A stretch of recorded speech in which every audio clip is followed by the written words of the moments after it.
வணக்கம். சற்று முன் கிடைக்கப்பெற்ற மிக முக்கியமான செய்தி ஒன்று வெளியாகி உள்ளது.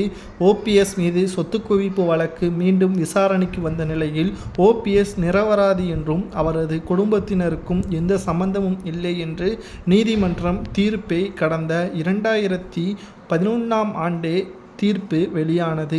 ஆனால் இந்த வழக்கை தானாக விசாரணை செய்ய வேண்டும் என்று நீதிபதி ஆனந்த் வெங்கடேசன் அவர்கள் சிறப்பு நீதிமன்றத்தில் எம்எல்ஏக்களுக்கான சிறப்பு நீதிமன்றத்தில் வழக்கு ஒன்றை தொடர்ந்திருந்தார். இந்த வழக்கானது மீண்டும் விசாரணைக்கு வந்துள்ளது. இந்த நிலையில்தான் ஓபிஎஸ்ஸிற்கு எதிரானவர்கள் நிச்சயம் பன்னீர்செல்வம் அவர்கள் சிறைக்குத்தான் செல்வார்கள் என்று எடப்பாடி பழனிசாமியின் ஆதரவாளர்கள் விமர்சனம் செய்து வந்தார்கள்.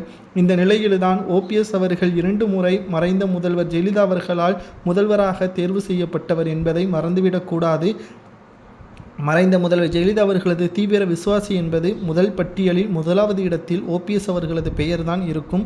அதை காலம் அழியும் வரை நிலைத்து நிற்கும் என்று கூட கூறலாம். இந்த நிலையில்தான் எப்படி பன்னீர்செல்வம் மீது சொத்து குவிப்பு வழக்கு பதிவு செய்யப்பட்டது என்பதை நாம் பார்க்கும் பொழுது 2001ஆம் ஆண்டு முதல் 2006ஆம் ஆண்டு வரை வருவாய்த்துறை அமைச்சராக இருந்துள்ளார். அப்பொழுதுதான் வருமானத்திற்கு அதிகமாக சுமார் 1,77,00,000 ரூபாய் சொத்து சேர்த்ததாக பன்னீர்செல்வம், அவரது தம்பி ராஜா, மகன் ரவீந்திரநாத் உட்பட 2006ஆம் ஆண்டு தமிழ்நாடு லஞ்ச ஒழிப்புத்துறையினர் வழக்கு பதிவு செய்தது. இந்த நிலையில்தான் அடுத்த அதிமுக ஆட்சி காலத்தில் சரியாக 2012ஆம் ஆண்டு பன்னீர்செல்வம் மீதான வழக்கில் ஆதாரங்கள் எதுவும் கிடைக்காத காரணத்தினால் லஞ்ச ஒழிப்புத்துறையினர் தாக்கல் செய்த மனு ஏற்றுக்கொள்ளவில்லை என்றும் சிவகங்கை நீதிமன்றம் இந்த வழக்கை ரத்து செய்தது. இந்த நிலையில்தான் இதற்கு எதிராக தானாக முன்வந்து விசாரணை எடுத்து உயர்நீதிமன்ற நீதிபதி ஆனந்த் வெங்கடேசன் அவர்கள் பன்னீர்செல்வம் மீதான சொத்து குவிப்பு வழக்கை திரும்ப பெற அனுமதித்த சிவகங்கை நீதிமன்றம் உத்தரவுகளை பிறப்பித்தது. மேலும் இந்த வழக்கானது சிறப்பு எம்எல்ஏ மற்றும் எம்எல்ஏக்களுக்கான நீதிமன்றத்தில் விசாரணையும் தற்பொழுது நடந்து வருகிறது.